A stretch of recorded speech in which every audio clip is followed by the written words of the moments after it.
Yemen के हुसीज ने एक और ख़तरनाक कमबैक मारा है और 3 डिफरेंट समंदरों में 6 डिफरेंट हमले किए हैं। आज की इस वीडियो में हम ये जानने की कोशिश करेंगे कि हुसीज के इन फ्रेश अटैक्स के पीछे क्या मोटिवेशन है, ईरान इनको कौन सा नया असलहा प्रोवाइड कर रहा है और हुसीज ने मजीद अपने क्या इरादे शो किए हैं। आज की इस वीडियो में हम जानने की कोशिश करेंगे। ईरान की एक ऑफिशियल न्यूज़ एजेंसी है तस्नीम, उसने रिपोर्ट किया है कि ईरान के जो sea launched anti ship ballistic missiles हैं वो उन्होंने हुसीज को प्रोवाइड करने शुरू कर दिए हैं। ईरान ने हुसीज को ये जो फ्रेश फ्लीट प्रोवाइड किया मिसाइल्स की, एंटी शिप बैलिस्टिक मिसाइल्स जो कि सी लॉन्च्ड हैं, इनका नाम है गदर मिसाइल्स। इन्होंने हुसीज को प्रोवाइड किए हैं ताकि वो रेड सी में अपनी कार्रवाइयों के दौरान उनका इस्तेमाल कर सकें।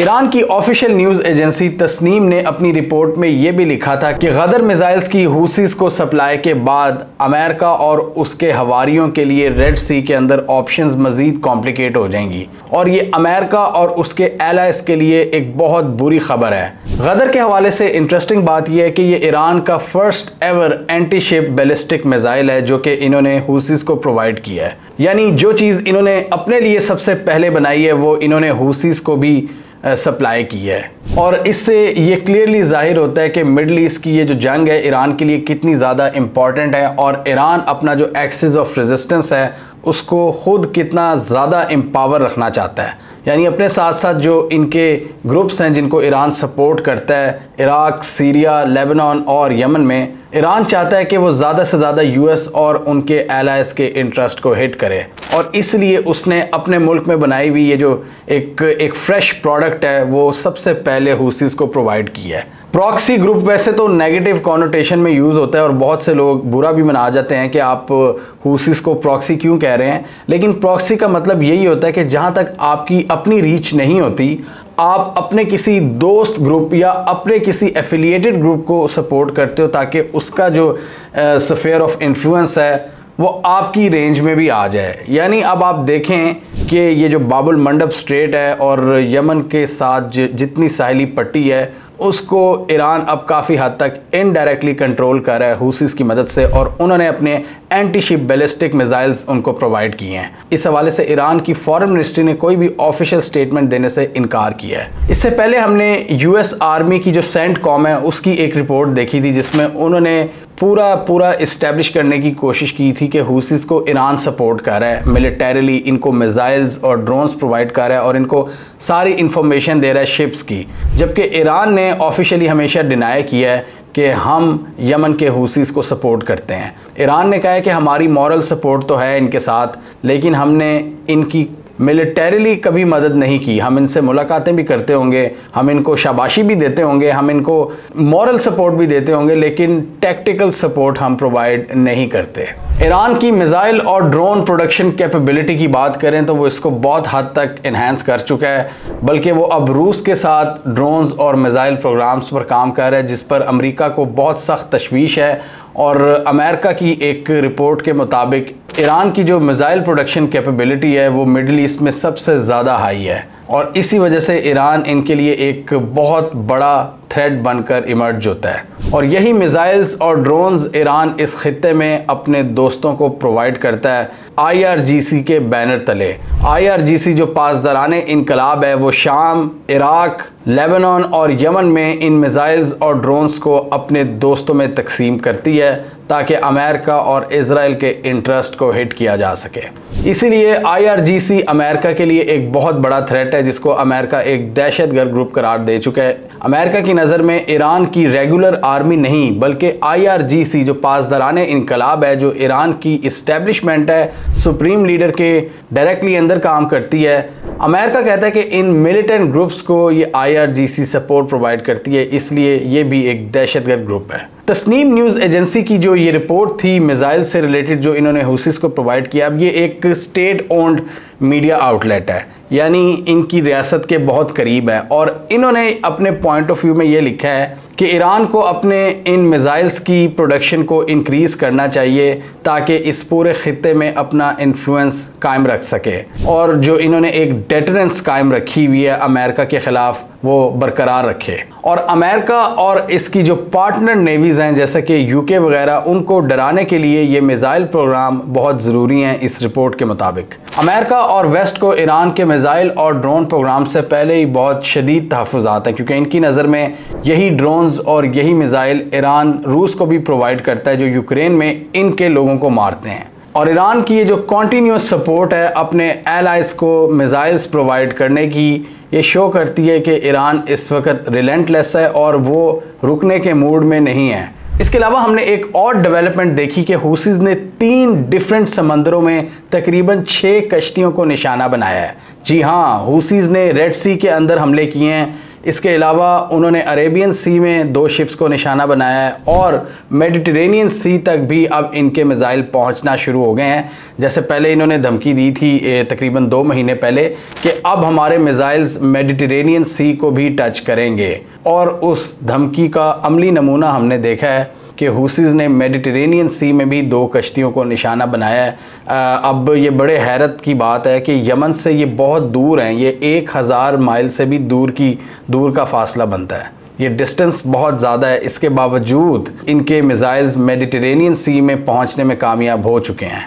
लाक्स बल्क कैरियर को इन्होंने निशाना बनाया है, जिसको मामूली नुकसान पहुंचा है। इसके अलावा दूसरी शिपिंग कंपनीज पर हमलों की बात करें तो मोरिया और सी लेडी जो शिप्स हैं उनको रेड सी के अंदर निशाना बनाया गया है, और अल्बा और मर्क्स इसको अरेबियन सी में निशाना बनाया गया है, और मिनर्वा एंटोनिया इसको मेडिटेरेनियन सी में निशाना बनाया गया है। पहले अंसारुल्लाह ने रेड सी के इस ग्लोबल ट्रेड को काफ़ी ज़्यादा नुकसान पहुंचाया, और सिर्फ इन्होंने रशिया और चाइना से एग्रीमेंट किया था कि हम आपकी कश्तियों को निशाना नहीं बनाएंगे, इसके बदले आप हमारी यूएन में लॉबिंग करेंगे, हमारे लिए डिप्लोमेटिक एफर्ट्स करेंगे, हम पर पाबंदियां कम से कम लगवाने में अपना किरदार अदा करेंगे। रेड सी के अंदर झड़पों के बाद हमने देखा कि बहुत सी बड़ी शिपिंग कंपनीज ने इस ट्रेड रूट को अवॉइड करना शुरू किया, और उन्होंने साउथ अफ्रीका के रास्ते अटलांटिक ओशन से यूरोप को कनेक्ट करना शुरू किया, और जो सेफेस्ट रूट था एशिया और यूरोप के दरमियान वो बुरी तरह से डिस्टर्ब हो गया। जो रेड सी, सुएज कैनाल और फिर मेडिटेरेनियन सी से होता हुआ यूरोप के अंदर एंटर होता है। यमन के साहिल के करीब बाबुल मंडब स्ट्रेट पर पहले तकरीबन 80 से 90 शिप्स गुजरती थीं, जो कि अब सिर्फ 29 से 30 रह गई हैं। उसके बाद यूएस ने एक नेवल फोर्स बनाई और यूके के साथ मिलकर उन्होंने यमन के अंदर डायरेक्ट स्ट्राइक्स शुरू कर दी हुसीस के ठिकानों पर। उसके बाद हमने देखा कि थोड़ा बहुत उनकी एक्टिविटीज़ में एक स्लो डाउन देखने को मिला, लेकिन एक बार फिर इन्होंने अपनी कार्रवाइयों का आगाज़ किया और तकरीबन 1 महीना पहले इन्होंने धमकी दी थी कि अब हम मेडिटेरेनियन सी पर भी हमले करेंगे, क्योंकि इज़राइल ये समझ रहा था, इज़राइल का एक स्टेटमेंट भी आया था कि ठीक है, अगर हमारी इलाद पोर्ट अफेक्ट हो रही है तो हम जो हाइफा वगैरह, तेल अवीव, दूसरी जो पोर्ट्स हैं जो मेडिटेरेनियन सी से कनेक्ट करती हैं, हम उसके ज़रिए अपनी तिजारत को कंटिन्यू रखेंगे। तो वहाँ पर भी अब इनके मिसाइल पहुँचना शुरू हो गए हैं। अब रेड सी में जो इनकी पोर्ट है, इलाद पोर्ट की बात करें तो उसका बिज़नेस काफ़ी हद तक ठप हो चुका है, और हमने इस रिपोर्ट में देखा था कि बहुत से वर्कर्स जो वहाँ पर काम करते थे इलाद पोर्ट पर, उनको निकाल दिया जा चुका है, उनको फारिग कर दिया, क्योंकि उस पोर्ट पर कोई एक्टिविटी नहीं हो रही।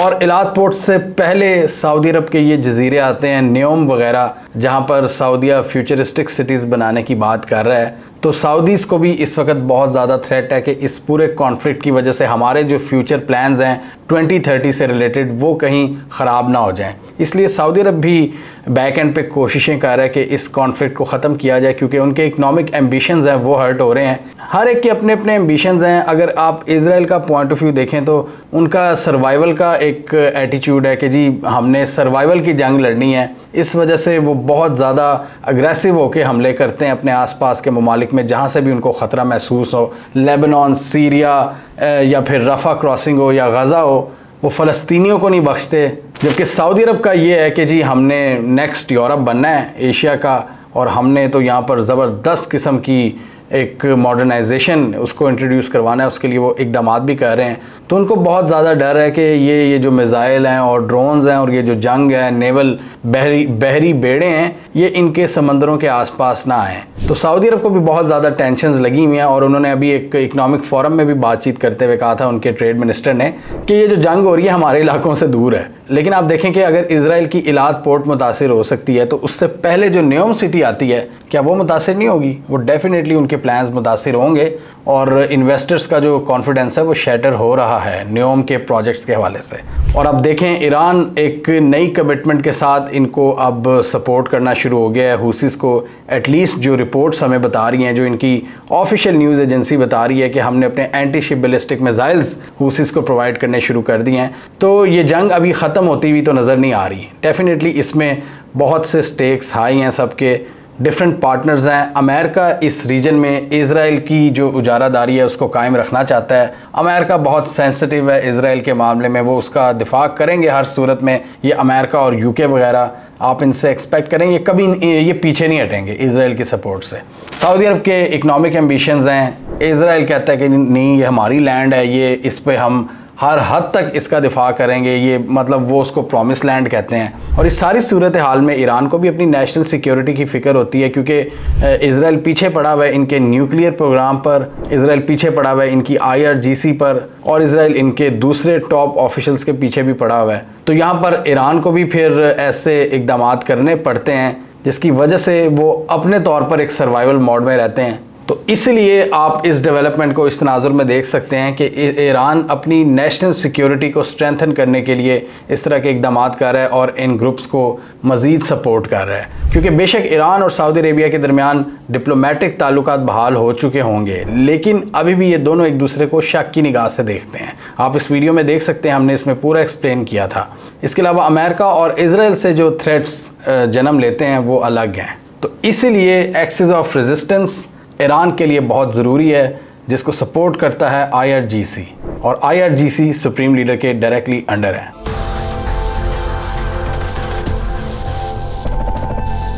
मिडल ईस्ट में जारी कॉन्फ्लिक्ट के हवाले से इजराइल के लिए एक और बहुत बुरी खबर। यमन के जो हुसीज हैं उन्होंने इस्लामिक रेजिस्टेंस फोर्सेस के साथ इल्हाक कर लिया है, जो कि इराक और सीरिया में बैठी हैं, और उनकी मदद से उन्होंने मेडिटेरेनियन सी में मिसाइल दागे हैं इजरायली पोर्ट्स पर। एक तो बुरी खबर है इजराइल के लिए और दूसरी बुरी खबर है अंसारुल्लाह के लिए।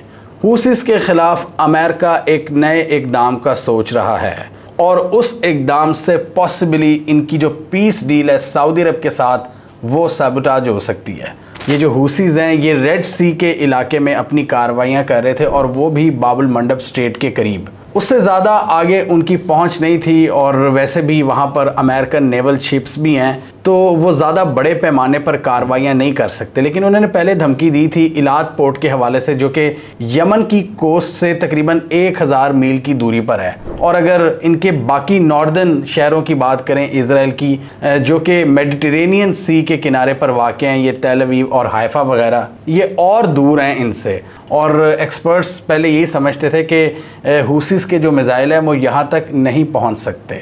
अब हुसीज ने दावा किया है कि हमने मेडिटेरेनियन सी में 2 कश्तियों को निशाना बनाया है जो कि हाइफा पोर्ट की तरफ जा रही थी, और उनके मिलिट्री स्पोक्स पर्सन ने यह दावा किया है कि एक कश्ती के अंदर असलहा था जो कि वो असलहा लेकर जा रही थी इजरायली आर्मी के लिए।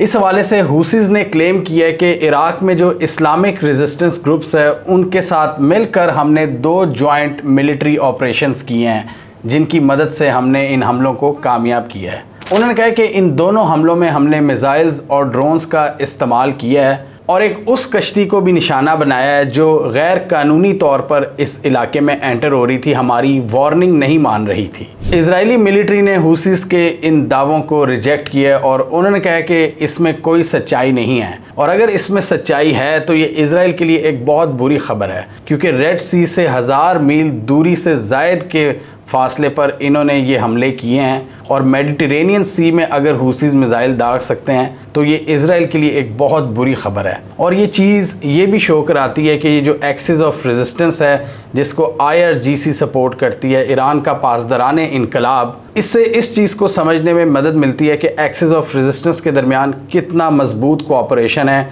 और वो मल्टीपल मौक़ों पर आपस में राब्ते भी कर सकते हैं और जॉइंट ऑपरेशंस भी कर सकते हैं। इससे पहले भी हमने जॉइंट ऑपरेशंस की एग्जांपल देखी हैं। हमने एक रिपोर्ट पढ़ी थी जिसमें देखा था कि हिजबुल्लाह के बहुत से जो फौजी हैं वो यमन के अंदर अंसारुल्लाह की सफ़ों को ज्वाइन कर रहे हैं, और अब ये जो अंसारुल्लाह है यानी हुसीज़, इन्होंने इस्लामिक रेजिस्टेंस ग्रुप्स के साथ मिलकर ज्वाइंट ऑपरेशंस शुरू कर दिए हैं और इजराइल को तंग करना शुरू कर दिया है। और इसी चीज़ को लेकर इजरायलीज़ और अमेरिकन्स परेशान होते हैं और वावेला मचाते हैं कि ये जो एक्सिस ऑफ रेजिस्टेंस है इसको ईरान सपोर्ट करता है। ये चाहे यमन में अंसारुल्लाह हो, लेबनान में हिजबुल्लाह हो, सीरिया और इराक में इस्लामिक रेजिस्टेंस फोर्सेस हों, इन सब को ईरान सपोर्ट करता है। और इसके साथ ही वो ये भी इस्टेब्लिश करने की कोशिश करते हैं कि हमास के भी बहुत से लीडर्स को ईरान की हमायत हासिल है, और हमने देखा है कि उनकी जो टॉप लीडरशिप है हमास की, वो किस तरह ईरान के विज़िट करती रहती है और इवन वो सुप्रीम लीडर से भी मुलाकातें करती है। इस हवाले से हुसीस के लीडर ने यह भी क्लेम किया है कि हमारे इस्लामिक रेजिस्टेंस ग्रुप के साथ जो जॉइंट ऑपरेशंस हैं वो फ्यूचर में इंटेंसिफाई होंगे और इन हमलों में इजाफा होगा। तो ये तो हमने देखा कि इस्लामिक रेजिस्टेंस ग्रुप्स जो कि इराक और सीरिया में एक्टिव हैं, इन्होंने इल्हाक कर लिया है अंसारुल्लाह के साथ जो कि यमन में है, जो कि इनसे 1000 मील दूरी के फासले पर है।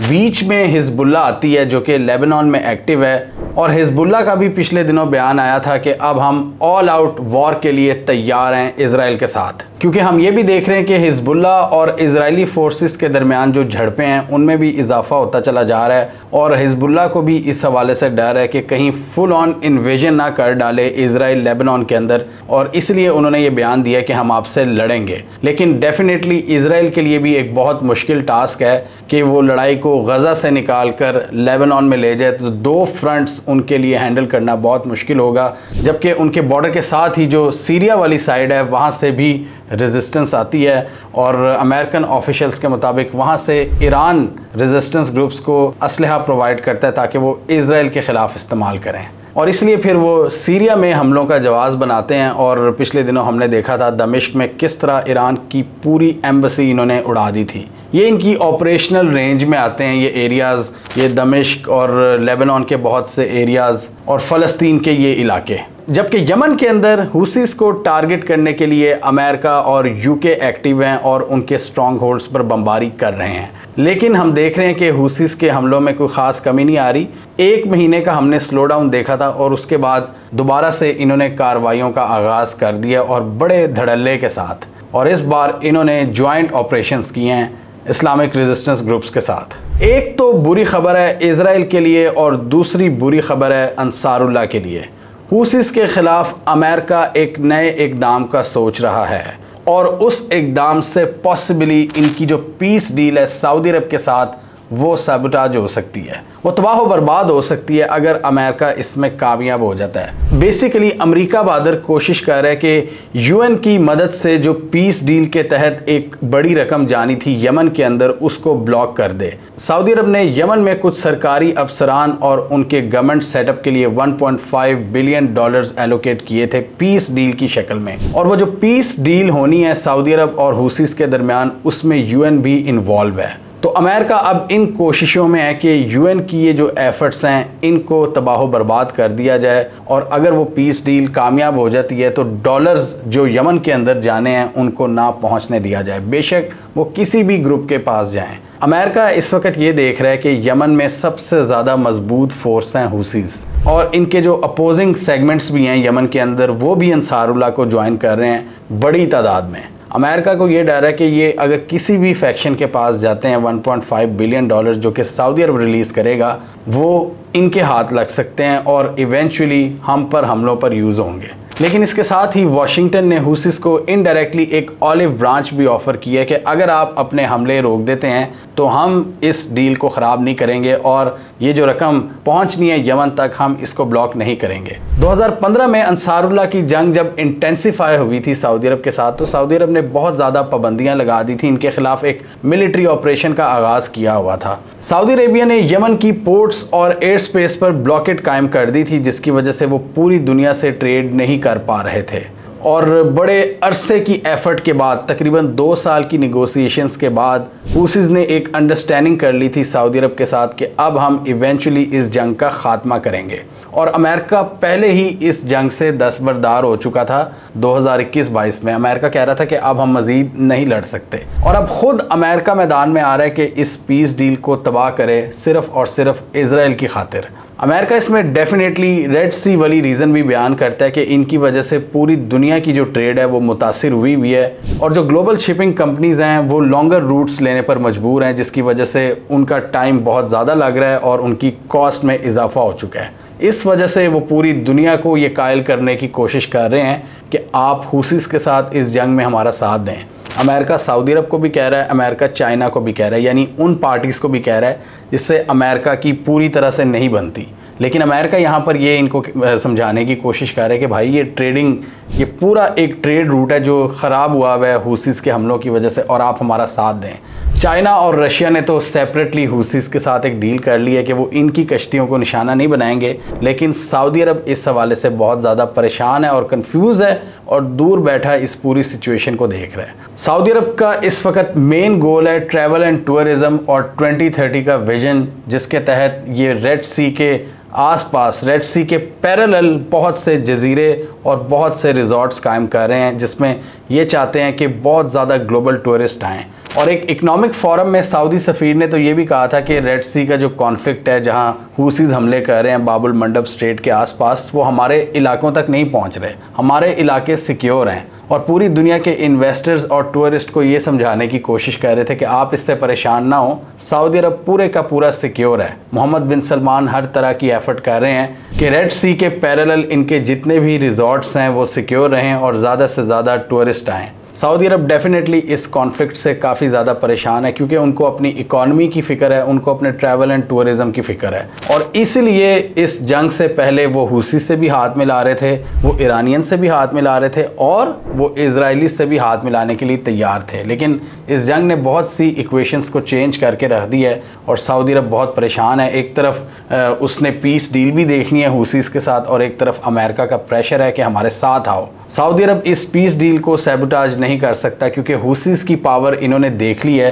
कि वो अमेरिका और इनके इत्तहादियों को भी तंग कर सकते हैं। तो सऊदी अरब को तंग करना उनके लिए कोई बड़ा मसला नहीं है। उन्होंने पास्ट में भी उनकी जो ऑयल सप्लाई लाइंस हैं उनको भी तबाह किया हुआ है, उन्होंने उनकी वाटर सप्लाई लाइंस को भी तबाह किया हुआ है सऊदी अरब की। तो इसलिए सऊदी अरब हुसीस के ख़िलाफ़ जाने से पहले 100 बार सोचेगा, क्योंकि 2 साल से उसने एक पीस डील पर काम किया था, और वो पीस डील अब बहुत हद तक कॉम्प्रोमाइज़ हो सकती है अगर अमेरिका इनके फंड्स ब्लॉक कर दे। $1.5 बिलियन जो सऊदी अरब ने देना है इस पीस डील के तहत। तो अमेरिका अब चाह रहा है कि वो जो UN लेड पीस डील थी उसको सैबोटाज कर दिया जाए, उसकी कोई वैल्यू ना रहे, और उसके पीछे उनके पास सबसे बड़ी जस्टिफिकेशन ये है कि हुसीस शरारती लोग हैं और पूरी दुनिया की जो तिजारत है उसको डिस्टर्ब कर रहे हैं। ये $1.5 बिलियन सऊदी अरब ने यमन के अंदर उन एरियाज़ में डिस्ट्रीब्यूट करने थे जो हुसीस के कंट्रोल में हैं, और ये पैसा सिविल सर्वेंट्स को जाना था। और आप समझ सकते हैं अमेरिका के इस हवाले से तहफ़्फ़ुज़ात, वो कभी भी नहीं चाहेगा कि हुसी कंट्रोल एरियाज़ में जो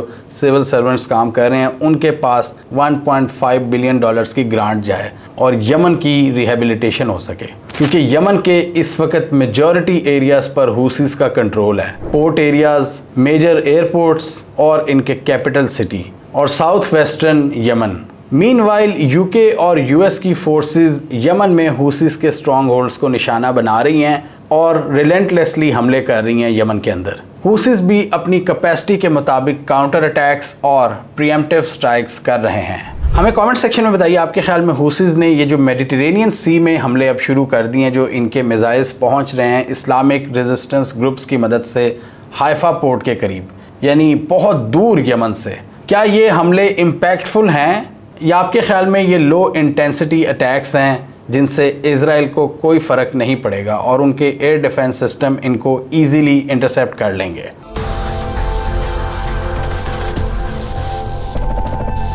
यमन के अंदर कुछ बहुत इंटरेस्टिंग डेवलपमेंट्स हो रही हैं हुसीस को लेकर। जैसा कि हम सबको पता है कि वहां पर एक जंग हो रही है Saudi backed coalition government versus Yemen के अंसारुल्लाह की, और फ़लस्तीन के इशू के बाद मामला और ज़्यादा गंभीर हो गए हैं जब अमेरिका और यूके ने डायरेक्ट स्ट्राइक्स की हैं यमन के अंदर। ये 2015 से जारी लड़ाई है जिसमें यमन के हुसीज ने बहुत से इलाकों पर कब्जा कर लिया था और यमन का जो कैपिटल सिटी है सना, उस पर भी कंट्रोल जमा लिया था। यमन के साउथ, वेस्ट और नॉर्थ के बहुत इंपॉर्टेंट पॉपुलेटेड एरियाज इस वक्त हुसीज के कंट्रोल में हैं और इस वक्त जो ताज़ा डेवलपमेंट आई है उसने अमेरिकन के होश उड़ाकर रख दिए, क्योंकि अभी हम देखेंगे कि अमेरिकन क्या इकदाम कर रहे हैं इस जंग के हवाले से और यमन में क्या डेवलपमेंट्स हुई हैं यूएन बैक्ड। सबसे पहले हम यमन में होने वाली ग्राउंड सिचुएशन को देखेंगे और फिर देखेंगे कि अमेरिका अपने मफाद के लिए क्या इकदाम कर रहा है।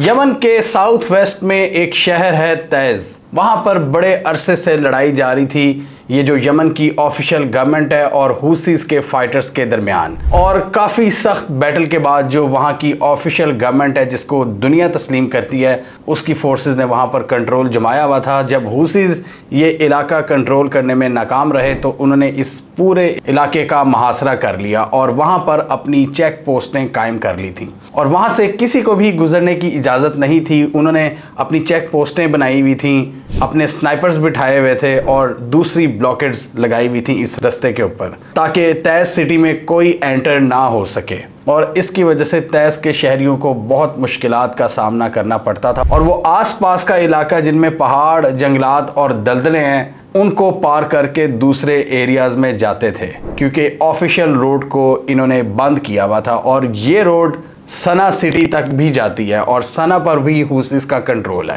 तो अभी डेवलपमेंट ये आई है कि तैज़ को मिलाने वाली जो मेन शाहराह है, हुसीज ने उसको खोल दिया है और उस पर अपनी ब्लॉकेट को ख़त्म कर दिया है। जैसे ही अल होबान के इलाके से पहली गाड़ी तैज़ में एंटर हुई, लोगों में खुशी की लहर दौड़ गई और लोगों ने खुशी में नारे लगाए और उन्होंने इस उम्मीद का इजहार किया कि अब पीस एफर्ट्स कामयाब हो जाएंगी। और इससे ये भी उम्मीद की जा रही है कि हुसीज मज़ीद दूसरी शाहराहों को भी खोल देंगे जिनका उन्होंने मुहासरा किया हुआ था, और ये मुहासरा इन्होंने एक काउंटर टैक्टिक के तौर पर किया था। सऊदी अरब और यमन की जो ऑफिशियल गवर्नमेंट है उसने हुसी कंट्रोल एरियाज़ पर एक सख्त ब्लॉकेट कायम किया हुआ है पिछले कई सालों से। इसके अलावा हुसीज के अंडर कंट्रोल जो एरियाज़ हैं वो आलमी तिजारत नहीं कर सकते, उनको ग्लोबल ट्रेड से तकरीबन काट दिया हुआ है और कोई भी इम्पोर्टेड चीज़ उन इलाकों तक नहीं पहुंच सकती। और जहां जहां पर यमनी गवर्नमेंट का बस चला है उन्होंने हुसी कंट्रोल एरियाज़ पर पाबंदियां लगाई हैं और उनके रास्ते बंद किए हैं, ज़मीनी, फ़िज़ाई और बहरी। और जवाब में हुसीज ने भी बहुत सी शाहराहों को ब्लॉक किया हुआ था और बड़े शहरों का मुहासरा किया हुआ था जहां पर इनका कंट्रोल नहीं था।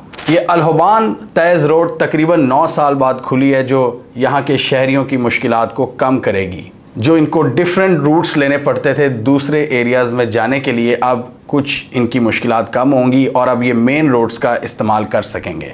ये रोड तैज़ को अब कनेक्ट करेगी एब शहर के साथ, सना सिटी के साथ और यमन के जो दूसरे बड़े सेंटर्स हैं। अब फूड और दूसरी सप्लाईज बाआसानी डिलीवर हो सकेंगी यमन के अंदर। यमन की गवर्नमेंट के जो ऑफिशियल स्पोक्स पर्सन हैं जिन्होंने इस हवाले से मुज़ाकरात किए थे हुसी से, वो इन्होंने मज़ीद रिक्वेस्ट की है हुसी से कि आप शहरियों को तंग ना करें। पहले इन्होंने अलाउ की हुई थी बहुत लिमिटेड एक्सेस, यानी छोटी गाड़ियां गुजर सकती थीं और पैदल लोग जा सकते थे शहर के अंदर, लेकिन अब इन्होंने अलाउ किया कि बड़े बड़े ट्रक्स जो सामान लेकर जाते हैं वो भी मेन रोड्स का इस्तेमाल कर सकेंगे। अल होबान रोड के साथ साथ हुसीज ने एक और रूट को खोल दिया है और ये रूट यमन के मारेब सिटी और सना सिटी को कनेक्ट करता है। सना इस वक्त हुसीज के कंट्रोल में है और मारेब गवर्नमेंट फोर्सेस के कंट्रोल में, जो कि सऊदी बैक्ड गवर्नमेंट है। तो इसको भी एक रास्ते से इन्होंने खोल दिया है। ऑब्वियसली मल्टीपल रास्ते होते हैं, अलबायदा वाले रास्ते को इन्होंने खोला है मारेब और सना के दरमियान।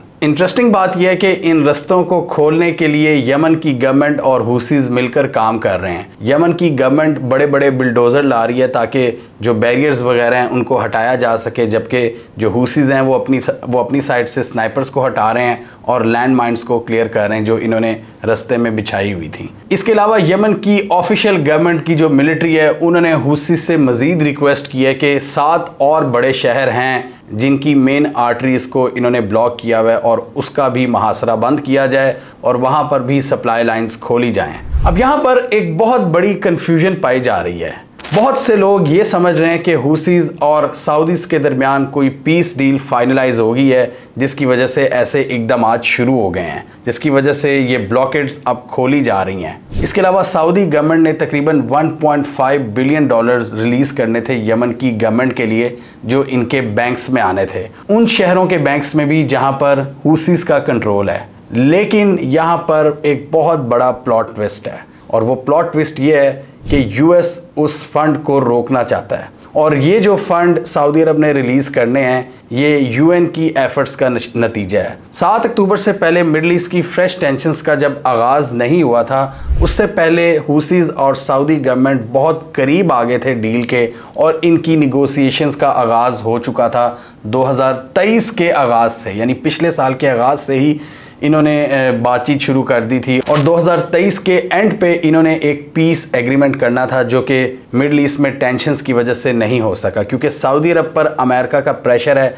कि आप हुसीज पर ज़रा सख्ती करें, इन पर मज़ीद पाबंदियाँ लगाए। लेकिन सऊदी अरब ये सोच रहा है कि हमने जो 2-3 साल से एक पीस एफर्ट्स का आगाज़ किया हुआ था वो सब जेपटाइज हो जाएंगी, वो सब तबाह बर्बाद हो जाएंगी। इसलिए सऊदी अरब भी बहुत कंफ्यूज है, वो ना अमेरिका का साथ दे रहा है और ना ही इनसे निगोसिएशंस आगे बढ़ा रहा है। सऊदी अरब ने जब ईरान से हाथ मिलाए थे वो सबसे बड़ा इशारा था कि अब हुसी से भी ये हाथ मिलाएंगे, क्योंकि ज़्यादातर दुनिया यही समझती है और यही मानती है कि ये अंसारुल्लाह हैं हुसीज़, इनको ईरान सपोर्ट करता है, और अगर ईरान से हाथ मिला लिया तो फिर नेक्स्ट दोस्ती इनसे होगी। तो इनके दरमियान पूरी बातचीत चल रही थी, जब ये 7 अक्टूबर के बाद हालात ख़राब हो गए और इन्होंने रेड सी के रास्ते ब्लॉक करने शुरू कर दिए, और अमेरिका ने इनके ख़िलाफ़ एक नेवल इत्तेहाद बना लिया है। और अब अमेरिका क्या कोशिश कर रहा है कि अमेरिका जब ये देख रहा है कि पीस के चांसेस बढ़ रहे हैं, कोई पीस डील हो सकती है, क्योंकि सऊदी अरब मामलात को इसी तरह नहीं दबा सकता, वो ज़्यादा देर तक इंतज़ार नहीं कर सकता, क्योंकि उनके बड़े मसले हैं सऊदीज़ के ट्रैवल एंड टूरिज़म के, और उसके लिए बहुत ज़रूरी है कि वो हुसी से एक पीस डील कायम करें, वो अमन कायम करें इस रीजन में, ताकि उनके एडवेंचर्स और उनके जो एम्बिशंस हैं वो पूरे हों। और उनके एम्बिशंस यही हैं कि उन्होंने अपनी इकॉनमी को डाइवर्सिफाई करना है ट्रैवल एंड टूरिज़म के ज़रिए, तो इसलिए वो हुसी से हाथ मिलाना चाहते हैं। और दूसरी तरफ अमेरिका क्या कह रहा है कि इनके फंड्स को रोकने की कोशिश कर रहा है जो यमन के बैंक्स में जाने हैं, $1.5 अरब। यूएस को ऑब्वियसली यही डर है कि ये पैसा हुसीज के हाथ में लग सकता है। हालांकि ये पैसा जा रहा है कि ये जो सऊदी लेड गवर्नमेंट है, जिसको सऊदी अरब सपोर्ट करता है, जो इंटरनेशनली रिकग्नाइज गवर्नमेंट है यमन की, जो कि हुसीज की भी दुश्मन है, उनके गवर्नमेंट ऑफिशियल्स के पास जाएगा। लेकिन अमेरिका का ये मुतालबा था कि जो सेंट्रल बैंक है उसको आप मूव करें कैपिटल सना सिटी से गल्फ आइडन के शहर में, जहां पर सऊदी लेड गवर्नमेंट की इस्टेब्लिशमेंट्स कायम है। इस हवाले से अमेरिका सऊदी अरब पर यह भी प्रेशर डाल रहा है कि आप हुसी से बात करें कि वो रेड सी पर अपने हमलों को कम करें, इस सूरत में हम पीस डील को बचा लेंगे, अदरवाइज इस पीस डील को हम सबटाज करने की कोशिश करेंगे। ये एक यूएस गवर्नमेंट का ऑफिशियल बता रहा है, अपना नाम ना जाहिर करने की शर्त पर। ब्लूमबर्ग से बात की है उस गवर्नमेंट ऑफिशियल ने, और उनके मुताबिक हमारी यही कोशिशें हैं कि ये अपनी कार्रवाइयां पहले बंद करें, उसके बाद हम इस पीस डील को बचाने के लिए कुछ ना कुछ करेंगे। अभी हुसीज और सऊदीज के दरमियान पीस डील तो फाइनलाइज नहीं हो पा रही, लेकिन अच्छी बात यह है कि सीज फायर एक चल रहा है और दोनों पार्टीज इसका ख्याल कर रही हैं और एक दूसरे पर अटैक्स नहीं कर रही, क्योंकि इन दोनों को पता है कि एक दूसरे पर अटैक करना इनकी अपनी जो पोजीशन है उसको कॉम्प्लिकेट कर देगा। सऊदी अरब भी इस वक्त जंग नहीं चाहता और हुसीज भी ज़्यादा दुश्मन नहीं पालना चाहते, वो ऑलरेडी एक सुपर पावर से लड़ रहे हैं, और इसलिए वो शायद चाहेंगे कि सऊदी अरब से पंगा ना लिया जाए इस वक्त, क्योंकि सऊदी अरब ने भी बहुत ब्रूटल ऑपरेशन किया हुआ है, यहाँ पर बहुत ज़्यादा एयर स्ट्राइक्स की हैं। जब 2015 में इन्होंने फुल ऑफेंसिव लॉन्च किया था यमन के अंदर, इन्होंने बहुत ज़्यादा शहरों को तबाह किया था, और सऊदी हमलों की वजह से बहुत ज़्यादा नुकसान हुआ था यमन का, और जो इन्होंने ब्लॉकेड लगाई थी ज़मीनी, फ़िज़ाई और बहरी, मतलब यमन का बुरा हाल हो चुका है इस वक्त। तो ये सारे मिलकर जिस पीस डील पर काम कर रहे थे, जो यूएन का रोड मैप था, उसके मुताबिक इन्होंने नेशन वाइड एक सीज फायर करना था, यानी जिसमें लड़ाई को कंप्लीटली रोका जाएगा। Payment of public sector salaries, यानी यही पेमेंट जो $1.5 बिलियन अभी इन्होंने रिलीज करनी थी, और यमन की ऑयल एक्सपोर्ट्स पर जो पाबंदी थी हूसी कंट्रोल पोर्ट्स के ज़रिए उसको भी रिज्यूम किया जाएगा, उस पर बैन ख़त्म किया जाएगा। और इस रोड की ओपनिंग थी जो अभी हूसीज़ ने की है, ये तैज़ रोड की, और दूसरे यमन के पार्ट्स जहाँ पर मुहासरा इन्होंने किया हुआ है। और सना सिटी का एयरपोर्ट और हुदैदा पोर्ट पर जो रिस्ट्रिक्शंस हैं उनको कम किया जाएगा। तो बहुत से लोग होपफुल हैं कि एक पॉइंट जो इस पूरे पीस प्लान में था उस पर अमल दरामद हुआ है। ये जो तैज़ रोड की ओपनिंग हुई है जिससे तैज़ शहर का मुहासरा ख़त्म किया गया है। अभी रिसेंटली हूसीस का भी बयान आया कि अमेरिका ज़बरदस्ती सऊदी अरब को इस जंग में धकेलना चाहता है और अमेरिका इस एक्शन से बाज रहे और हमारे बैंक्स में जो रकम आनी है उसको रोकने की कोशिश ना करे। यूएस चाहता है कि हूसीस के हाथ में किसी किस्म की कोई फॉरेन करेंसी ना लगे और इसी पैसे को वो हमारे ख़िलाफ़ इस्तेमाल कर सकते हैं, इसलिए वो सऊदी अरब को प्रेशराइज़ कर रहे हैं कि इस रकम को वो रिलीज़ ना करें और जो यूएन एफ़र्ट्स हैं पीस की उनको सैबोटाज करने की कोशिश कर रहे हैं। और दूसरी तरफ ये जो पीस डील के पॉइंट्स हैं उनमें से 1-2 पॉइंट्स पूरे होते हुए नज़र आ रहे हैं। अब समझ नहीं आ रही कि ये पीस डील सैबोटाज हो रही है या फिर इसका रिवाइवल हो रहा है। आप क्या समझते हैं? क्या सऊदी अरब यमन के अंदर जो हूसीज़ हैं उनसे कोई बैकडोर निगोशिएशंस कर रहा है? क्या उसने अपनी पीस एफर्ट्स को जारी रखा हुआ है? क्योंकि पिछले दिनों सऊदी मिनिस्टर के बयान से ये क्लियर हो गया था कि सऊदी अरब कितना सीरियस है अपने ट्रैवल एंड टूरिज़्म को लेकर। उन्होंने कहा था कि ये जो मसले मसाइल चल रहे हैं रेड सी में, ये हमारे जजीरों से बहुत दूर हैं। जो हमारे रिजॉर्ट्स हैं और हमारे नए शहर हैं न्योम सिटी वगैरह, उनसे ये मसाइल बहुत दूर हैं और हम दूसरे भी कुछ नए ट्रैवल स्पॉट्स बना रहे हैं, वहाँ पर कोई मसला नहीं होगा और हम अपने मुल्क में ट्रैवल एंड टूरिज़्म को प्रमोट करना चाहते हैं। तो आपके ख्याल में क्या हूसीस से इनकी कोई बातचीत चल रही है या अमेरिका इस पीस डील को सैबोटाज करने में कामयाब हो जाएगा? क्या सऊदी अरब वो $1.5 बिलियन यमन के बैंकों में रिलीज़ कर देगा? और क्या इस रोड का खुलना पीस डील की तरफ कोई इशारा है?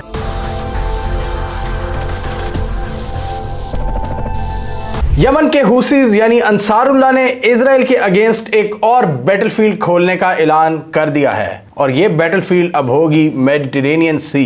जी हाँ, रेड सी को डिसरप्ट करने के बाद अब हूसीज पुरअज़म है कि इजराइल की जो हर तरफ से ट्रेड है और इनकी जो शिप्स हैं इजरायली बाउंड शिप्स, इनको हर जगह से टारगेट किया जाएगा। और मेडिटेरेनियन सी ये आप मैप पर देख सकते हैं जो कि रेड सी से थोड़ा दूर है। इनका एक कनेक्शन है रेड सी और मेडिटेरेनियन सी का, वो सुएज कैनाल है, एक आर्टिफिशियल ट्रेड रूट जो बनाया गया था इजिप्ट के अंदर से। अब हूसीज ये कह रहे हैं कि मेडिटेरेनियन सी में जो ट्रेड है उसको भी हम डिसरप्ट करने के लिए तैयार हैं। उन्होंने कहा कि मेडिटेरेनियन सी में जो भी कश्तियां इजराइल की जानिब जा रही होंगी हम उनको टारगेट करने के लिए भी अब रेडी हैं और हम उसी तरह कार्रवाइयां करेंगे जिस तरह हमने रेड सी में की हैं। और उन्होंने कहा कि इस डिसीजन को हम इमीडिएटली इम्प्लीमेंट करना शुरू कर देंगे। तो यही हम जानने की कोशिश करेंगे कि क्या हूसीज अपने इस बयान को प्रैक्टिकली इम्प्लीमेंट कर भी सकते हैं या नहीं। तो मेडिटेरेनियन सी में हूसीज किस तरह पहुंच सकते हैं, सबसे पहले तो हमें इस पूरे रीजन को समझने की ज़रूरत है। रेड सी का हमने कई वीडियोस में डिस्कस किया हुआ है। रेड सी में जो यमन का कोस्टल एरिया है सारा, वो बहुत ज़्यादा हूसीज के कंट्रोल में है। ये बाबुल मंडब स्ट्रेट, गल्फ ऑफ आइडन, यहाँ पर ये कश्तियों को टारगेट करते हैं और फिर अमेरिका भी जवाब में हमले करता है। अमेरिका और यूके ने मिलकर यमन के अंदर स्ट्राइक्स की थी इनको डिटर करने में और उससे किसी हद तक हमने हूसीज की कार्रवाइयों में कमी भी देखी थी। अब रेड सी को अगर हम मजीद समझें तो ये अफ्रीका और अरब के बीच में एक नैरो पट्टी है समंदर की और यहाँ से एशिया और यूरोप की बहुत ज़्यादा ट्रेड होती है। अंसारुल्लाह के हमलों के बाद अमेरिका ने एक नेवल अलायंस बनाया जिसमें यूके ने इनका साथ दिया और उसके बाद हमने देखा यूरोपीय यूनियन ने भी अपना एक मिशन रवाना किया जो कि इटली और ग्रीस के पानियों के करीब है, वो वेस्टर्न मेडिटेरेनियन सी बनता है। और जो इजरायली पोर्ट्स हैं ये तेल अवीव वगैरह, ये ईस्टर्न मेडिटेरेनियन की तरफ आती हैं। अब इस पूरे रीजन के मैप पर नज़र दौड़ाएं तो रेड सी की जानिब इजराइल का जो शहर है वो इलाद सिटी है, इलाद पोर्ट जो कि इजराइल की एक सदर्न पोर्ट है और ये रेड सी की जानिब है। और यहाँ पर इन्होंने काफ़ी हद तक अपने ऑपरेशंस मुअत्तल कर दिए हैं और इलाद पोर्ट इस वक्त काफ़ी हद तक मुतासिर हो चुकी है। 50% से ज़ायद वर्कर्स को निकाला जा चुका है और पोर्ट पर एक्टिविटीज़ बहुत कम है क्योंकि इस एरिए से ट्रेड ना होने के बराबर है, क्योंकि इस तरफ से रेड सी है और उसको अंसारुल्लाह ने कर दिया है डिसरप्ट। और हमने ये भी देखा है कि ये 1000 मील का फासला है यमन से लेकर इलात सिटी तक, यानी कि रेड सी का जो नॉर्दर्न एज है वो सदर्न एज से तकरीबन 1000 मील की दूरी पर है। फिर भी जो यमन के कुछ मिसाइल्स थे, जो हुसीस के मिसाइल, वो यहाँ तक पहुँचे हैं और उन्होंने काफ़ी हद तक इधर की कार्रवाइयों को मुतासिर किया है। तो इजरायली स्ट्रेटेजिक थिंकर्स ने सोचा कि ठीक है, हमारे पास तो नॉर्थ साइड पे मेडिटेरेनियन सी है और वहाँ पर जो इनकी मेन तेल अवीव पोर्ट है वहाँ से ये ज़्यादातर ट्रेड करते हैं और मेडिटेरेनियन सी दुनिया में सबसे इम्पॉर्टेंट शिपिंग ट्रेड रूट है। अब यहाँ इस समंदर के हवाले से बयान आ गया हुसीस का कि हम इसको भी नहीं बख्शेंगे। ये ईस्टर्न मेडिटेरेनियन सी बनता है जिसमें आप देख सकते हैं ये सारे ममालिक हैं, ये साइप्रस, लेबनान और ये यरूशलेम वगैरह, और मेडिटेरेनियन सी के वेस्टर्न एज में ये ग्रीस और इटली वगैरह की पोर्ट्स हैं। और यहाँ पर यूरोप के बहरी बेड़े भी बैठे हुए हैं हुसीस की किसी भी मुमकिन हमले से बचने के लिए और उनको रिस्पॉन्ड करने के लिए। पहले यूरोपीय यूनियन ने यही कहा था कि हम जो अपना मिशन भेज रहे हैं अमेरिका के कहने पे वो सिर्फ डिफेंसिव मिशन होगा, यानी हम इनके खिलाफ कोई ऑफेंसिव कार्रवाइयाँ नहीं करेंगे। तो अब ऐसा लगता है कि ये जो हुसीस ने बयान दिया है कि अब हम मेडिटेरेनियन सी तक भी पहुंच सकते हैं और वहाँ भी इजरायली बाउंड शिप्स को टारगेट किया जाएगा। तो अब ये ख्याल किया जा रहा है कि EU अपने बहरी बेड़ों को एक्टिव कर देगा मेडिटेरेनियन सी में। और रेड सी के अंदर हमने पूरी दुनिया ने देखा है, दुनिया की टॉप जो दुनिया की 2 बड़ी नेवीज़ हैं US और UK, वो इनको पूरी तरह से फेल करने में नाकाम रही हैं। मतलब पूरी तरह से इनकी कार्रवाइयों को रोक नहीं सकी। किसी हद तक तो इन्होंने इनको डिटर किया है हुसीस को, लेकिन दूसरी तरफ हम देख रहे हैं वो भी इनकी कश्तियों को डुबो रहे हैं, वो उन्होंने हमले भी जारी रखे हुए हैं। और उसकी एक बहुत बड़ी रीज़न ये है कि यमन के अंदर जो इनकी सपोर्ट है वो बहुत ज़्यादा हो चुकी है। ईरान भी इनको सपोर्ट कर रहा है और हिजबुल्लाह के भी जो लोग हैं वो भी इनकी सफ़ों को ज्वाइन कर रहे हैं यमन के अंदर। और दूसरी तरफ सऊदी अरब इनके खिलाफ उस तरह वो वाला एक्शन नहीं ले रहा जो अमेरिका चाहता है। सऊदी अरब इनको सपोर्ट भी नहीं कर रहा और इनके अगेंस्ट भी नहीं जा रहा। तो ये एक बहुत बड़ा एज हुसीस को हासिल है जो इनकी निगोसिएशंस चल रही थी इस क्राइसिस से पहले। तो इसकी वजह से सऊदी अरब भी चुप बैठा, नहीं तो ये बड़ा बुरा हाल होना था अगर सऊदी अरब भी इस जंग में आ जाता। तो ये हुसीस पर ये हमले कर रहे होते और हुसीस जवाबन सऊदीज़ पर हमले कर रहे होते, तो वो सिचुएशन फ़िलहाल नहीं है। तो अब आप समझ चुके हैं मैप की मदद से कि ये रेड सी वाली पोर्ट्स हैं, रेड सी वाला रास्ता है जिसको ये हुसीस काफ़ी हद तक डिस्टर्ब करने में कामयाब रहे हैं। और जो इंटरनेशनल शिपिंग कंपनीज़ हैं वो दूसरे रूट्स को लेने पर मजबूर हैं और वो लंबे हैं, वो कॉस्टली हैं और वो बिल्कुल भी कॉस्ट इफ़ेक्टिव नहीं है।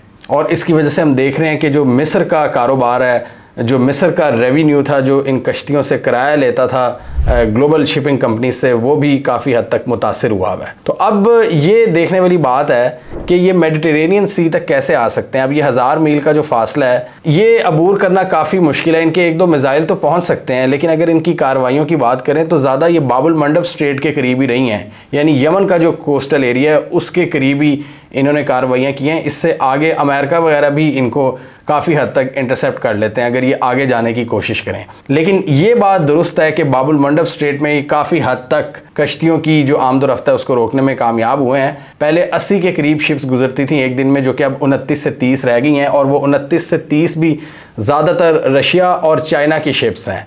रशिया और चाइना ने इनसे मुआहदा कर लिया है हुसी से कि आप हम पर अटैक ना करें हमारी शिप्स को, और बदले में हम आपकी UN में मदद करेंगे, डिप्लोमेटिकली पूरी दुनिया में हम आपको पाबंदियां लगने से बचाएंगे।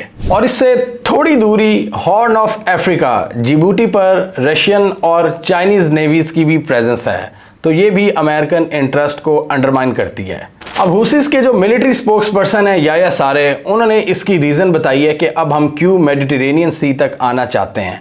उसकी रीज़न उन्होंने बताई है कि इजराइल एक अग्रेसिव मिलिट्री ऑपरेशन की तैयारी कर रहा है रफ़ा बॉर्डर में, जो कि नहायत गैर इंसानी है। इजराइल को अपने इन एक्शन से पीछे हटना होगा और इजराइल की जो रिलेंटलेस कैंपेन है उसको रोकना होगा। और वो ये डिमांड कर रहे हैं कि इजराइल जब तक कंप्लीट सीज़ फायर नहीं कर लेता और ह्यूमैनिटेरियन एड को गज़ा तक पहुंचने नहीं देता, हम अपनी कार्रवाइयों को जारी रखेंगे। कुछ इसी किस्म की डिमांड तुर्की ने भी पिछले दिनों इजराइल से की है कि कंप्लीट सीज़ फायर और ह्यूमैनिटेरियन एड का गज़ा तक पहुंचना। और इन दो चीज़ों के ना होने की वजह से टर्की ने अभी इजराइल के साथ अपनी कंप्लीट ट्रेड को ख़त्म करने का भी ऐलान किया, सस्पेंड कर दिया उन्होंने अपनी सारी ट्रेड।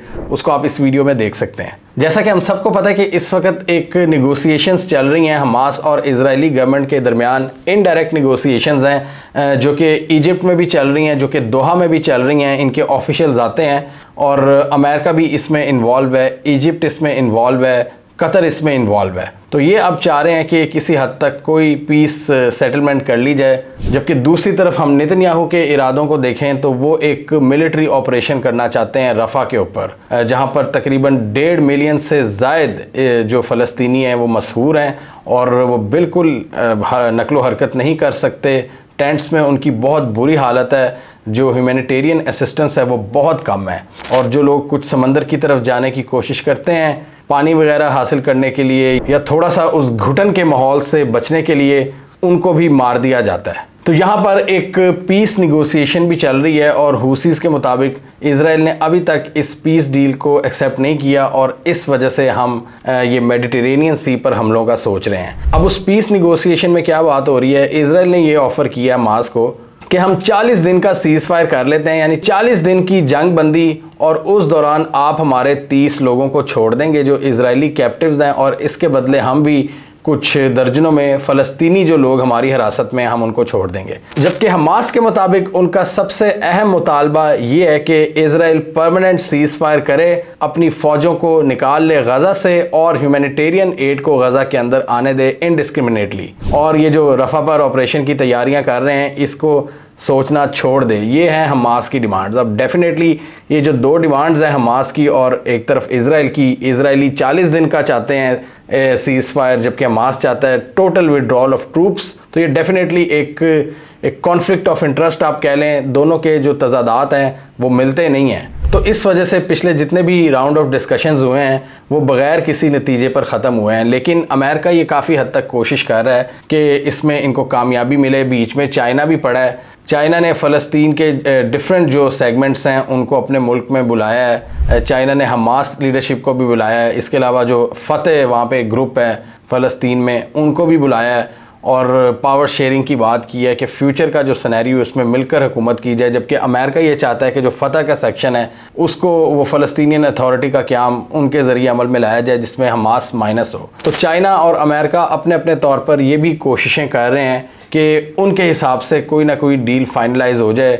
लेकिन हमास की अपनी डिमांड्स हैं और इजराइल की अपनी हट धर्मियाँ हैं। इस पूरी सिचुएशन को देखते हुए यमन की ये जो फोर्सेस हैं इनका ये कहना है कि हम इस जंग को एक्सपैंड करने में देर नहीं करेंगे। हमने अभी तक जंग को सस्टेन किया है और इसको एक्सपैंड करने के लिए भी हम तैयार हैं और इसको दूसरे पानियों तक भी लेकर जा सकते हैं, और ये हम अभी के अभी कर सकते हैं। उनका ये कहना है कि हमारे इन एक्शन से हम अपने फ़लस्तीनी भाइयों की मदद कर रहे हैं। दूसरी तरफ सऊदी अरेबिया भी है जो ट्रैवल एंड टूरिज़म के ख्वाब देख रहा है। पिछले दिनों वर्ल्ड इकनॉमिक फोरम जो सऊदी अरब में हो रही थी उसमें उनके मिनिस्टर ने कहा कि हमें इस जंग से कोई ख़तरा नहीं, हमारे जो ट्रैवल एंड टूरिज़म के प्लान्स हैं वो इस कॉन्फ्लिक्ट से बहुत दूर हैं। लेकिन सऊदीज़ को ये समझने की ज़रूरत है कि अगर मिडल ईस्ट में जो कॉन्फ्लिक्ट है वो जारी रहा तो इसके शोले सऊदीज़ तक भी आएंगे। और सऊदी अरब इस वक्त प्लानिंग कर रहा है बड़े बड़े नए नए शहर बनाने की, एडवांस सिटीज़। ये न्योम सिटी ये भी रेड सी के नॉर्दर्न एज पर वाक़या है, न्योम सिटी।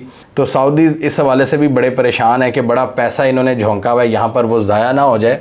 अब न्योम सिटी के बाद आता है इलाद का सिटी जो इजराइल का है। अगर इलाद डिस्टर्ब हो सकता है तो आप ख़ुद सोचें न्योम भी डिस्टर्ब हो सकता है किसी भी कॉन्फ्लिक्ट की सूरत हाल में। इस वक्त सऊदीज़ को भी अपना एक प्रॉमिसिंग और प्रैक्टिकल किरदार अदा करना चाहिए इस जंग के ख़ात्मे के लिए, इस पूरे कॉन्फ्लिक्ट को हल करने के लिए। सऊदी अरब का इस वक्त स्टैंस ये है कि हम 2 स्टेट सलूशन के हामी हैं और फ़लस्तीनियन स्टेट के क़याम तक, ऑफिशियल क़याम तक हम इजराइल को तस्लीम नहीं करेंगे। लेकिन दूसरी जानिब हम देखते हैं कि इनके बैकडोर इजराइल से ताल्लुकात भी हैं, बड़े ज़बरदस्त ताल्लुकात हैं, ये बातचीत करते हैं। ये तो इनको तस्लीम करने के करीब थे जब ये पूरा मामला शुरू हो गया। तो इस वक्त चूँकि सऊदी अरब भी ज़्यादा कुछ कर नहीं रहा इस पूरे मामले को लेकर, क्योंकि बड़ा कॉम्प्लिकेटेड मैटर है, वो हुसी से भी नहीं बिगाड़ना चाहते और वो अमेरिका से भी नहीं बिगाड़ना चाहते, और उनको अपनी इन्वेस्टमेंट्स का भी ख्याल है। ये रेड सी के साथ साथ ही सारा ट्रैवल एंड टूरिज़म इसको डेवलप कर रहे हैं। तो जब तक सऊदीज़ कोई डिसाइसिव बात नहीं करेंगे ये मामला ऐसे ही फंसा रहेगा। सऊदीज़ बैकडोर तो बातचीत करते हैं लेकिन खुलकर वो सामने नहीं आ रहे। डेफिनेटली उन्होंने सबसे बनाकर रखनी है। उनकी अप्रोच इस वक्त ट्रेड एंड कनेक्टिविटी वाली हुई भी है, सिर्फ इकॉनमी का वो सोच रहे हैं। इसलिए वो इजराइल से भी हाथ मिलाना चाहते हैं, इसलिए वो ईरानियों से भी हाथ मिला चुके हैं, इसलिए वो यमन के अंसारुल्लाह से भी बातचीत करने को तैयार हैं। हमें कमेंट सेक्शन में बताइए आपके ख्याल में हुसीज़ का ये जो क्लेम है कि हम मेडिटेरेनियन सी पर हमले के लिए तैयार हैं, क्या हुसीज़ मेडिटेरेनियन सी में वाकई हमला कर सकते हैं और इजरायली इंटरेस्ट को नुकसान पहुंचा सकते हैं, या इनके जो बयानात हैं वो एक रेटरिक से ज़्यादा कुछ नहीं।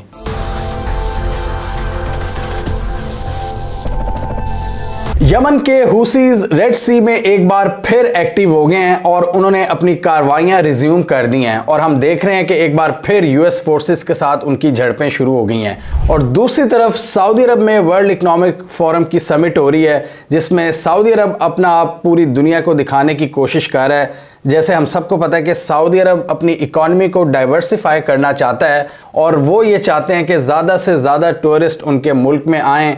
इसी वजह से स्पोर्ट्स फेस्टिवल हो रहे हैं, म्यूज़िक फेस्टिवल्स हो रहे हैं, फिल्म फेस्टिवल्स हो रहे हैं, और इसी फोरम में उन्होंने अपने मुल्क का पोटेंशियल बताने की कोशिश की है और जो इस पूरे खित्ते की सिचुएशन है उससे भी आगाह किया है, और दुनिया को वो ये समझाने की कोशिश कर रहे हैं कि रेड सी में जो इस वक्त कॉन्फ्लिक्ट्स हो रहे हैं यूएस और हुसीज़ के, उसकी वजह से सऊदी अरब को कोई ख़तरा नहीं है। आज की इस वीडियो में हम देखेंगे कि हुसीज़ और मिडल ईस्ट में जारी कॉन्फ्लिक्ट के हवाले से सऊदीज़ का क्या पॉइंट ऑफ व्यू है और उसको जहन में रखते हुए वो किस तरह अपने ट्रैवल एंड टूरिज़म और इकॉनमी को एक बूम देना चाहते हैं। इसमें सऊदीज़ क्लियरली थोड़े से परेशान भी नज़र आते हैं, लेकिन देखते हैं कि वो क्या बयानात दे रहे हैं इस हवाले से। तो वर्ल्ड इकोनॉमिक फोरम की जो समिट थी उसमें सऊदी मिनिस्टर ने एक बड़ा इंपॉर्टेंट बयान दिया है। उन्होंने कहा कि ये जो पूरा रेड सी का कॉन्फ्लिक्ट है उससे हम डायरेक्टली इंटिमिडेट नहीं होते, ये डायरेक्टली हमारे मुल्क को इम्पैक्ट नहीं करता ये पूरा कॉन्फ्लिक्ट। जैसा कि हम सबको पता है कि ये रेड सी का ये जो पूरा रीजन है ये सऊदी अरब की वेस्ट साइड पे है। ये पूरा मुल्हिका ये जो समंदर है, जो इम्पॉर्टेंट एक ट्रेड रूट है पूरी दुनिया का, ये सऊदी अरब के साथ साथ ही पैरेलल में है। और सऊदीज़ अपनी ये जो न्योम सिटी है जो इज़राइल के पास है, जो रेड सी की नॉर्दर्न साइड पर है, उसको भी ये आबाद करना चाहते हैं। वहाँ पर बड़े ज़बरदस्त ये आइलैंड्स बना रहे हैं टूरिज़म के लिए, और इसके साथ साथ ये जो दूसरे एरियाज़ हैं जो अगर साउथ की तरफ आएँ, जो यमन के करीब एरियाज़ हैं, उनको भी ये स्ट्रेंथन कर रहे हैं, उनको भी नए सिरे से उनको डेवलप करने की कोशिश कर रहे हैं। कुछ इनके माउंटेन्स हैं यहाँ पर। इस हवाले से उन्होंने बात की है कि हमारे ये जो सारे टूरिज़म के प्लान्स हैं ये मुतासिर नहीं होंगे हुसीज़ के हमलों के बावजूद। अब ये बात उन्होंने क्यों की है? पिछले महीने हमने देखा था कि हुसीज़ ने डायरेक्ट धमकी लगाई थी एक बार फिर सऊदी अरेबिया को कि अगर आप यूएस की जंग में हमारे ख़िलाफ़ शरीक हुए तो हम आपको भी नहीं बख्शेंगे। सऊदी अरब ने 2015 में इनके ख़िलाफ़ एक कोलिशन बनाया था यमन के ये जो हुसीज़ हैं अंसारुल्लाह के ख़िलाफ़, क्योंकि उस वक़्त इनकी ईरान से भी नहीं बनती थी सऊदीज़ की। तो ये कोलिशन बनाया, इसमें पूरी इस्लामी ममालिक को इन्होंने इकट्ठा किया और फिर पूरी दुनिया ने देखा कि किस तरह हुसीज़ ने उन हमलों को नाकाम बनाया और सऊदी अरब को बिलाखिर इनसे बातचीत करना पड़ गई। और ये इज़राइल और फ़लस्तीन की ये जो इस वक्त कॉन्फ्लिक्ट शुरू हुआ है, इससे पहले ये हाथ मिलाने वाले थे, लेकिन हाथ क्यों नहीं मिलाया, ये सारा कॉन्फ्लिक्ट शुरू हो गया। अमेरिका ने कहा सऊदीज़ को कि आप हमारे साथ आ जाएं इस ये हुसीज़ के ख़िलाफ़। अमेरिका ने जब ये डायरेक्ट स्ट्राइक्स दोबारा शुरू की हैं यमन के अंदर, हालांकि अमेरिका ही पहले इस जंग से निकला था और सऊदीज़ को इनकार कर दिया था अमेरिका ने कि अब हम यमन जंग में आपका साथ नहीं दे सकते, और दोबारा उन्होंने उसको रीस्टार्ट कर दिया उस जंग को खुद ही, क्योंकि इनके ख्याल में जी ये इनका ख्याल क्या बेसिकली हुसीज़ के एक्शंस के रिएक्शन में ये उसको वो कर रहे हैं, स्ट्राइक्स कर रहे हैं यमन के अंदर। हुसीज़ का ये पॉइंट ऑफ व्यू है कि ये इज़राइल जब तक अपनी कार्रवाइयाँ बंद नहीं करेगा गज़ा के अंदर, हम ये कार्रवाइयाँ करते रहेंगे। हम भी इनकी जो शिपिंग लेन्स हैं, जो इनकी कमर्शियल शिप्स हैं, उनको निशाना बनाते रहेंगे। तो अब जैसे हमने अपनी कई वीडियोज़ में कवर किया हुआ है कि ये पूरा रीजन कॉन्फ्लिक्ट ज़्यादा हो चुका है। ये रेड सी का जो बाबुल मंडब स्टेट है जो साउथ में वाक़या है, जो यमन के करीब इनकी कोस्ट हैं, वहाँ पर बहुत सी जो ट्रेड है वो मुतासिर हो चुकी है और रेड सी को यूज़ नहीं कर रही बहुत सी कमर्शियल शिप्स और इंटरनेशनल ट्रेडिंग कंपनीज़ वो लंबा रूट ले रही हैं। तो इस मौके पर सऊदी अरब दुनिया को ये बताने की कोशिश कर रहा है कि जो हमारे इलाके हैं वो महफूज हैं और सऊदीज़ अंदर खाते इनसे भी बातचीत कर रहा है, लेकिन ये सऊदीज़ को भी धमकियां लगा रहे हैं कि आपने अमेरिका के साथ हमारे ख़िलाफ़ एक्शन नहीं लेना। सऊदीज़ मिनिस्टर का वर्ल्ड इकनॉमिक फोरम समिट में कहना था कि जो कुछ हो रहा है ये रेड सी के अंदर ये बहुत दूर है सऊदी अरब से।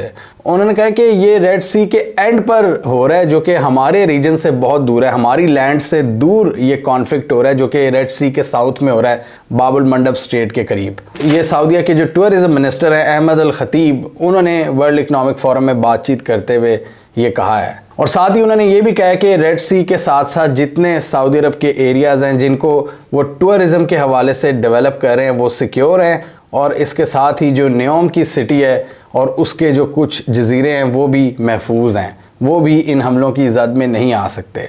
हालांकि अगर हम न्योम की बात करें तो ये इलाद सिटी से पहले आता है और इलाद पोर्ट जो है इज़राइल की वो उसके पूरे ऑपरेशंस मुतासिर हो चुके हैं और वहाँ पर जो कमर्शियल एक्टिविटीज़ हैं वो तकरीबन ख़त्म हो चुकी हैं इलाद शहर में। और इलाद से पहले जो मोड़ आता है ये आपका जो ये स्टेट है, यहाँ पर सऊदीया के जजीरे हैं।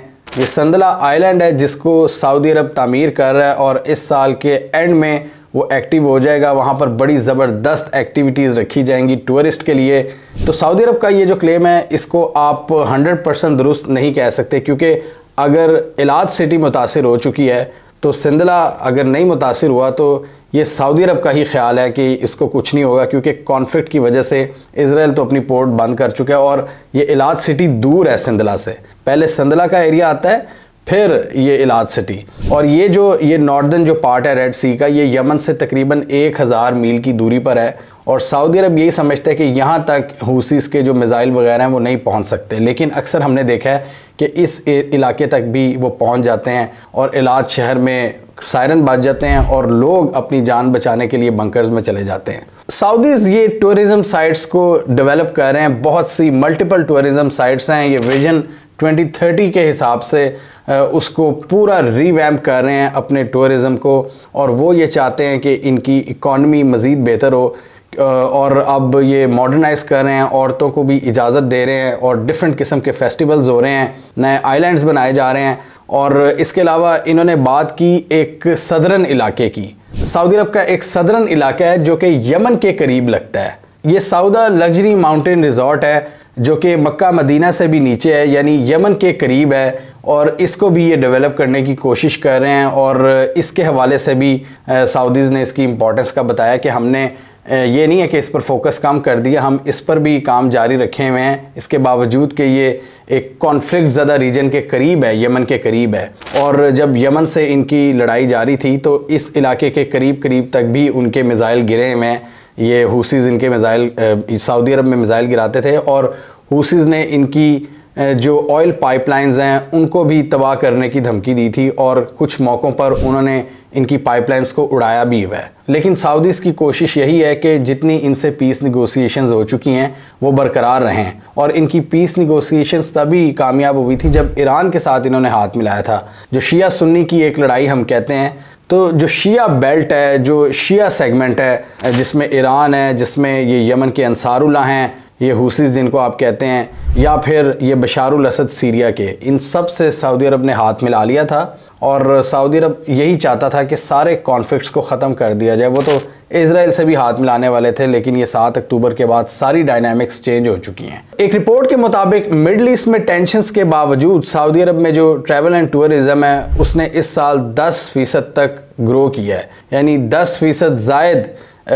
टूरिस्ट आए हैं सऊदी अरब में और नई जगह मज़ीद खुल रही हैं। लास्ट ईयर तकरीबन 80 मिलियन के करीब डोमेस्टिक टूरिस्ट इन्होंने डिफरेंट साइट्स को विज़िट किया है और 27 मिलियन के करीब इंटरनेशनल यानी ग्लोबल टूरिस्ट सऊदी अरब में आए हैं डिफरेंट जगहों को विज़िट करने के लिए। और आप ख़ुद सोचें, अभी ये मज़ीद साइट्स को डेवलप कर रहे हैं और सऊदीज़ का प्लान ये है कि ये जो न्योम सिटी है इसके बाद पूरी गेम चेंज हो जाएगी और 150 मिलियन के करीब जो टूरिस्ट हैं उनको अकोमोडेट करने का इरादा रखता है सऊदी अरेबिया। तो इससे आप अंदाज़ा लगा सकते हैं कि सऊदी अरब कितना ज़्यादा खुलने की कोशिश कर रहा है, कितना ज़्यादा अपने ट्रैवल एंड टूरिज़म को प्रमोट करना चाहता है ताकि उनकी इकॉनमी एक्सपैंड हो। इससे एक चीज़ ये भी पता चलती है कि डेफिनेटली अगर आसपास कॉन्फ्लिक्ट रहेंगे तो सऊदी अरब अपना ये टारगेट अचीव नहीं कर सकता, ये 150 मिलियन टूरिस्ट का, जो कि इस वक्त आप कह लें 100 मिलियन के करीब हैं टूरिस्ट। तो 150 मिलियन ये इसको करना चाहते हैं और 2030 विजन के मुताबिक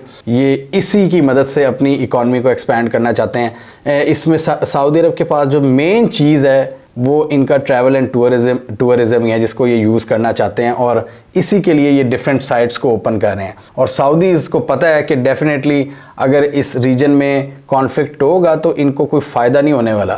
अगर कोई जंग शुरू हो जाती है या आसपास कोई भी कॉन्फ्लिक्ट होता है तो इस रीजन की सेंसिटिविटीज़ को देखते हुए ये क्लियर है कि सऊदी अरब में फिर उस तरह ट्रैवल एंड टूरिज़म बूम नहीं करेगा। एक तरफ अगर इनकी यमन से लड़ाई हो रही है या ईरान से इनके कोई चपकलिश चल रही है या दूसरी तरफ से कुछ और मसले मसाइल हो रहे हैं तो फिर ये कैसे अपने इन एम्बिशंस को पूरा कर सकते हैं। तो इसीलिए इनकी कोशिश है कि इस पूरे रीजन में कम से कम अपने आप को ये सिक्योर करें, इसलिए ये सबसे हाथ मिला रहे थे।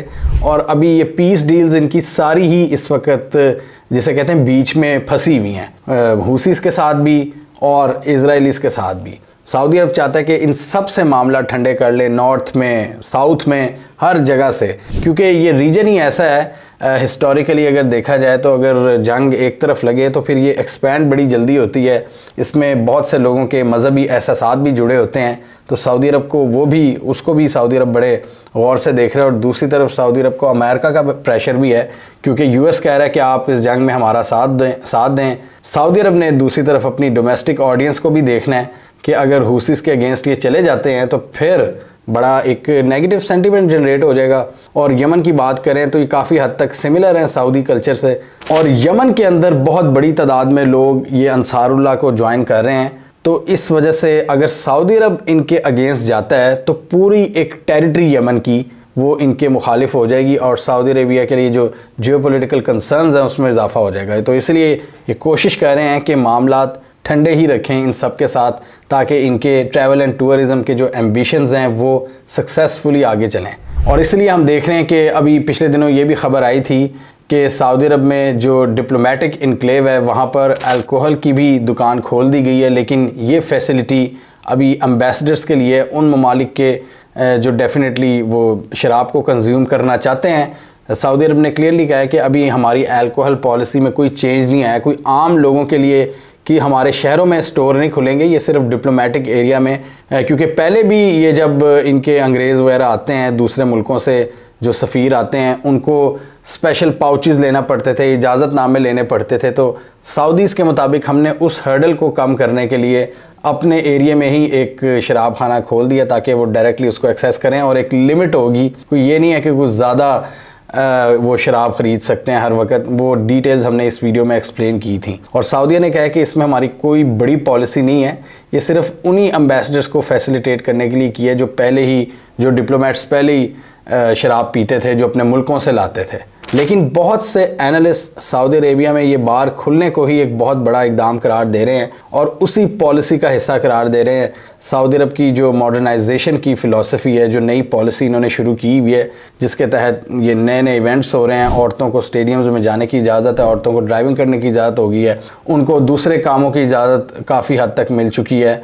तो ये सऊदीज़ की एक नई अप्रोच है जिसके पीछे मोहम्मद बिन सलमान का एक बहुत बड़ा किरदार है। और वो ये चाहते हैं कि सऊदी अरब की जो इकॉनमी है उसकी ऑयल पर से डिपेंडेंस को कम किया जाए और दूसरे मौके भी खोले जाएं। और इसी वजह से अब सऊदी अरेबिया पूरी दुनिया के सामने ओपन अप हो रहा है। 2019 में हमने देखा था इन्होंने इस पॉलिसी को काफ़ी हद तक एग्रेसिव कर दिया था, काफ़ी तेज़ कर दिया था, लेकिन कोविड आ गया और अब ये दोबारा इनकी एफर्ट्स ये इसको रिज्यूम कर चुके हैं सऊदीज़। इनके मिनिस्टर ने हुसीस के हवाले से ये जो बयान दिया है कि हमारे इलाके महफूज हैं इनके इस कॉन्फ्लिक्ट से, इससे क्लियर पता चलता है कि सऊदीज़ के जहन में एक थोड़ी बहुत परेशानी तो है इस पूरे कॉन्फ्लिक्ट को लेकर, और वो डिप्लोमेटिकली पूरी कोशिश करेंगे कि इस कॉन्फ्लिक्ट को कम किया जाए या ख़त्म किया जाए।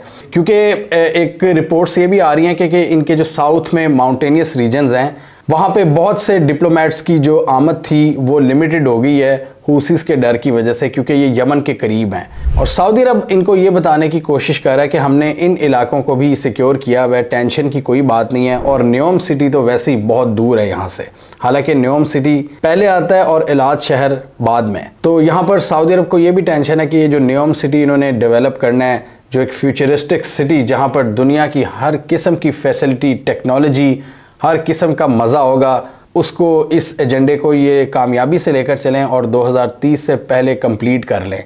क्योंकि सऊदी अरब उसको फ्यूचर के साथ जोड़ता है, सऊदी अरब के फ्यूचर के साथ, सऊदी अरब की फ्यूचर की इकॉनमी के साथ न्योम सिटी को। ये इनके यहाँ पर आइलैंड्स हैं और ज़बरदस्त किस्म का डेवलपमेंट काम हो रहा है यहाँ पर, और किसी भी कॉन्फ्लिक्ट की सूरत में ये सारे प्रोजेक्ट सक्सेसफुल नहीं हो सकते। इसीलिए सऊदी अरब की परेशानी विजिबल है। हमें कमेंट सेक्शन में बताइए आपके ख्याल में यहाँ पर सऊदिया इस पूरे थ्रेट्स को मद्देनज़र रखते हुए और अपनी इकॉनमी और फ्यूचर के ट्रैवल एंड टूरिज़म को जहन में रखते हुए क्या हुसी से बातचीत कर रहा है, और क्या आपके ख्याल में पैरेलल में वो इज़राइल और अमेरिका को भी समझाने की कोशिश कर रहे होंगे कि अपनी एग्रेशन में थोड़ी कमी करें ताकि ये पूरे रीजन में जो एक आग लग रही है वो थोड़ी कम हो, या आप समझते हैं कि इन डिस्कशंस में सऊदी अरब को नाकामी का सामना करना पड़ रहा है? कमेंट कीजिए। इसके अलावा हमारा यूट्यूब चैनल सब्सक्राइब कर लें, साथ ही वो बेल आइकॉन भी दबाएं ताकि वो स्टोरीज़ दुनिया भर से पाकिस्तान से जिनकी मेन स्ट्रीम मीडिया पर प्रॉपर कवरेज नहीं होती हमारे प्लेटफॉर्म के थ्रू आप तक टाइम पर पहुंच जाएं।